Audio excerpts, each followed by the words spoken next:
which was nice. I looked it up later, and it was a Scarlett Tanager.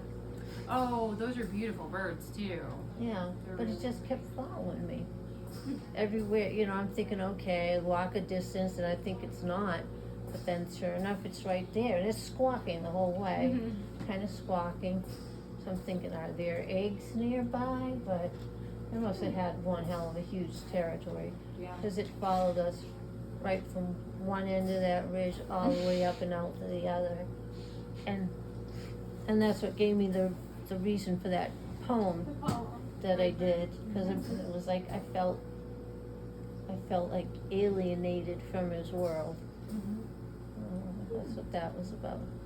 And then I just decided, and that was when Native Americans and Dances with Wolves was out and everything, so I was like, I'm adopting myself as a Native American.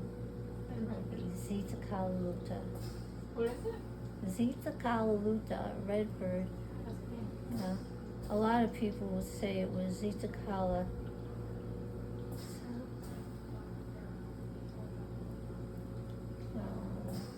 I want to say Zintkala Sa, which is a different pronunciation for red, but it's not. And I can't even tell you why, but it's Zintkala Luta.